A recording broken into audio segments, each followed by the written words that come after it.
2024 चुनाव के बाद देश के साथ प्रदेश में भी एक हवा सी बदल गई है। समाजवादी पार्टी के प्रदर्शन ने सभी पार्टियों में खलबली मचा दी है और उसके बाद एक अलग सा माहौल देखने को मिल रहा है। आज वीरों की भूमि महोबा में प्रदेश अध्यक्ष समाजवादी पार्टी के श्यामलाल पाल जी मौजूद हैं और कार्यकर्ताओं से मुलाकात कर रहे हैं। सबसे पहले वीरभूमि में आपका स्वागत है। Thank you. अध्यक्ष जी, जिस तरीके से चुनाव परिणाम 2024 के आए, अब 2027 का चुनाव भी आ रहा है। आप लगातार कार्यकर्ताओं से मिल रहे हैं और मुलाकात भी कर रहे हैं। किस तरीके का गुरु मंत्र कार्यकर्ताओं में दिया जा रहा है? इस देश में भारतीय संविधान को बचाने के लिए, लोकतंत्र की रक्षा के लिए समाजवादी पार्टी के राष्ट्रीय अध्यक्ष श्री अखिलेश यादव जी सामाजिक न्याय की लड़ाई को एक बड़ा आंदोलन बना करके एक वैचारिक क्रांति लाना चाहते हैं और उसी वैचारिक क्रांति के माध्यम से 2024 के लोकसभा के चुनाव में जो इस देश में गरीब है, शोषित वर्ग है, जिनके ऊपर तमाम जुर्म और जातियां सदियों से उनके महापुरुषों पर होती आई है, ऐसे लोग एक पीडीए के माध्यम से इकट्ठा होकर के भारतीय जनता पार्टी को उत्तर प्रदेश से खदेड़ने का काम किया है। समाजवाद भारतीय संविधान का एक मजबूत स्तंभ है और इस मजबूत स्तंभ को ढहाने के लिए भारतीय जनता पार्टी ने 400 के पार लोकसभा की सीटें मांगने का काम किया पूरे देश की जनता से।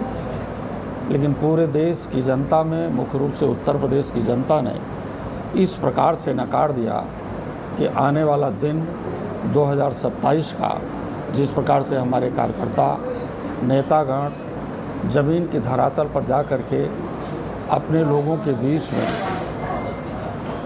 समाजवाद की एक कड़ी को मजबूत करने के लिए और सामाजिक न्याय की जो लड़ाई है, वो लड़ाई बिना जाति जनगणना के संभव नहीं है। उसी जाति जनगणना की मुहिम में समाजवादी पार्टी के राष्ट्रीय अध्यक्ष जी लगे हुए हैं, क्योंकि जाति जनगणना की संकल्पना बाबा साहब डॉक्टर अम्बेडकर जी की रही है, डॉक्टर लोहिया जी की रही है और इस देश के एक ऐसे समाजवादी योद्धा और नायक समाजवाद के धरती पुत्र मुलायम सिंह की आवाज़ रही है कि इस देश में संविधान रहेगा तो सब कुछ रहेगा। और भारतीय संविधान को ना सम्मान दे करके भारतीय जनता पार्टी वो केवल सेंगोल के लोगों का सम्मान दे रही है। लोकतंत्र में राजतंत्र स्थापना करनी चाहती है और इस देश की जो सामंतवादी व्यवस्था है उस व्यवस्था की वो पोषक है। इसी मुहिम को लेकर के हम लोग आज महोबा में हैं। अध्यक्ष जी, बीच चुनाव में आपको एक अहम जिम्मेदारी दी गई थी बीच चुनाव के बाद में, और प्रदर्शन भी उत्तर प्रदेश में देखने को मिला। तो क्या लगता है लोगों का एकदम से आपकी पार्टी के प्रति एकदम से जुड़ाव किस तरीके से हुआ? हमारी पार्टी में पहले भी हमने आपको बताया, जो गरीब शोषित तबके के लोग हैं उनके अंदर नई चेतना का संचार हुआ है और नौजवानों में बहुत बड़ा आक्रोश है। इस देश में बेरोजगारी जिस तरह से भारतीय जनता पार्टी के शासन में बढ़ा है, नौजवानों का आक्रोश निश्चित रूप से भारतीय जनता पार्टी को पूरे उत्तर प्रदेश की ही राजनीति से नहीं, पूरे देश की राजनीति से ख़त्म करेगा। क्योंकि उत्तर प्रदेश के लोगों ने जो भारतीय जनता पार्टी की उम्मीद थी कि उत्तर प्रदेश से ही प्रधानमंत्री का रास्ता खुलता है, उनका दरवाज़ा खुलता है, लेकिन उत्तर प्रदेश के लोगों ने इंडिया अलायंस के माध्यम से 43 सीटें और समाजवादी पार्टी की जो 37 सीटें आई हैं, ये बाईमानदारी के साथ आई है और हमारी 10 सीटों पर बेईमानी कर लिया गया। आपकी इस महोबा की सीट पर भी बेईमानी करने के लिए शासन के लोग, प्रशासन के लोग उतारू थे, लेकिन माननीय राष्ट्रीय अध्यक्ष जी की बात और यहाँ के कार्यकर्ताओं का जो आत्मबल रहा है, वो आत्मबल अजेंद्र लोधी जी को यहाँ से एक मजबूती के साथ देश की पार्लियामेंट में भेजा है। 2027 चुनाव को लेकर जब आप लोगों के पास जा रहे हैं तो किस तरीके से अपने आप प्रचार प्रसार को बढ़ा रहे हैं और कैसे लोगों से जुड़ाव कर रहे हैं? हम जुड़ाव कर रहे हैं भारतीय संविधान की रक्षा के लिए, लोकतंत्र के लिए। इस देश में जो आरक्षण समाप्त कर रही है बीजेपी, आरक्षण का समाप्त करने का तरीका ये है कि भारतीय जनता पार्टी ये कह रहे हैं कि हम संविधान को धोखा नहीं दे रहे हैं, लेकिन इस संविधान को धोखा देना नहीं है। क्या इस देश में जो हमारी माँ बहनें हैं जिनके साथ जुर्म और अत्याचार हो रहा है, सामूहिक रूप से रेप हो रहा है, मर्डर हो रहा है और यहाँ तक कि उनकी आंखें और उनके ब्रेस्ट काट लिए जा रहे हैं।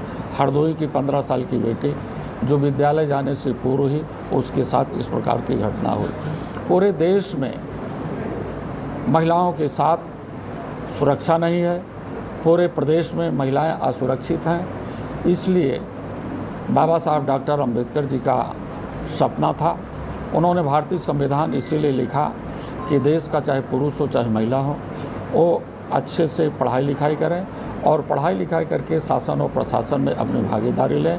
लेकिन ये भारतीय जनता पार्टी की सरकार, योगी की सरकार केवल सांप्रदायिकता को फैला करके लोगों में नफरत पैदा करके वो शासन सत्ता हासिल करना चाहती है।